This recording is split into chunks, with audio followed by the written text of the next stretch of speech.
Docteur Thierry Lefebvre, je vais dans un premier temps vous demander de bien vouloir vous présenter. Oui, donc je m'appelle Thierry Lefebvre, je suis cardiologue interventionnel à l'ICPS à Massy. Belle école. Et donc, on va parler d'études complètes. J'aime bien ce titre parce que pour une fois, il y a un acronyme qui dit de quoi il va s'agir. On n'a pas trop d'état d'âme pour savoir ce qu'il y a derrière. Alors, l'étude complète, elle a été présentée aujourd'hui et finalement, on a déjà eu quand même pas mal d'études comparant la revascularisation complète et la revascularisation de l'artère coupable. Qu'est-ce qui manquait? Alors, il manquait plusieurs choses. D'une part, il manquait le volume de patients.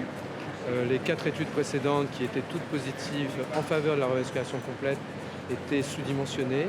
Et donc là, c'est une étude menée par les collègues canadiens, mais une étude mondiale, qui a inclus plus de 2000 patients dans chaque groupe.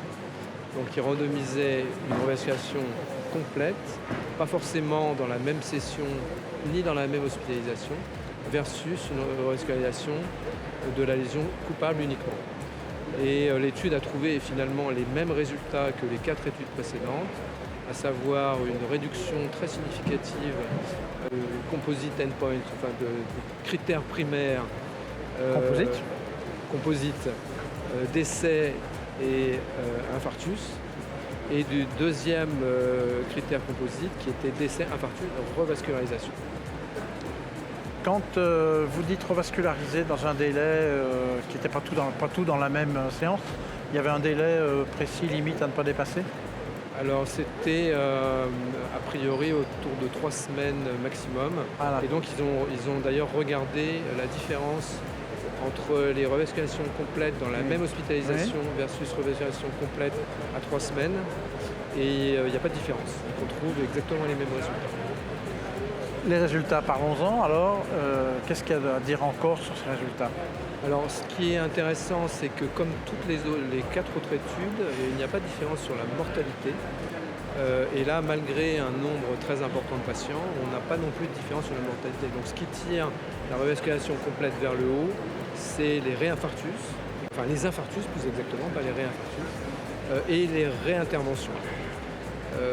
Ce qui fait qu'on se retrouve quand même toujours dans une situation un peu paradoxale où finalement on compare une revascularisation complète chez tous les patients, quel que soit le délai, mais disons un délai relativement court, versus une revascularisation de la lésion coupable sans revascularisation des autres lésions ni évaluation des autres lésions. Donc ce qui, à mon avis, va manquer, c'est justement de comparer une revascularisation complète comme stratégie versus une revascularisation complète guidée par l'évaluation des autres lésions. Bien qu'il y ait une période de revascularisation complémentaire à froid, dans un délai de 3 semaines, certains peuvent être tentés de ne pas avoir envie de la faire tout de suite. Est-ce qu'il y a eu beaucoup de crossover? Alors il y a très peu de crossover, ce qui est aussi une très bonne chose pour cette étude, parce qu'on est entre 3 et 4% de crossover dans chaque groupe. Donc c'est très très peu. Donc c'est neutre. D'accord. Donc c'est une belle étude, bien faite, bien menée, qui va à mon avis modifier les guidelines, puisqu'on est sur la revascularisation complète, phase hospitalière de l'infarctus, qui était classe 2AA. Et à mon avis, elle va certainement passer à classe 1A avec cette étude. La grande question, ça va être, faut-il que ça soit dans la période hospitalière ou est-ce qu'on va accepter une revascularisation complète dans les 3 semaines qui suivent l'hospitalisation? C'est toujours la même histoire, c'est que la stratégie doit être adaptée à chaque patient et à chaque situation.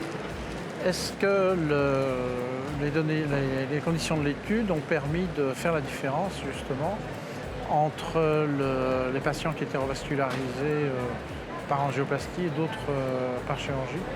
Alors non, en tout cas dans la présentation, il n'y a pas de revascularisation chirurgicale à la connaissance.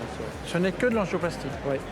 Donc on n'a pas attendu chez certains patients pour faire une intervention chirurgicale. Non. D'accord. Alors ce qui est intéressant aussi, c'est qu'on voit qu'il n'y a pas de différence sur le risque d'AVC, parce qu'on pourrait s'attendre éventuellement lors d'une réintervention à augmenter le risque d'AVC, donc il n'y a pas de différence. Et sur la fonction rénale non plus.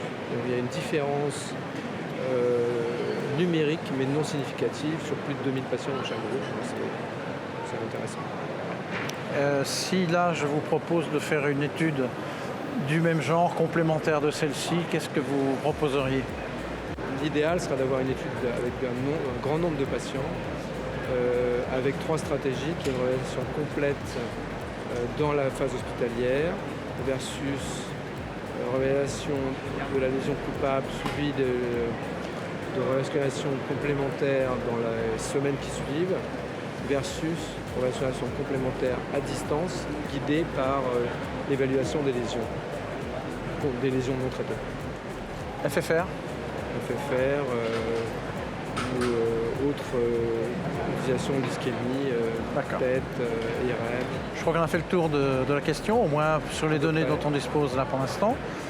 Il me reste qu'à vous remercier et puis donc on donne rendez-vous pour un prochain congrès pour la suite. Merci, bonne journée. Au revoir.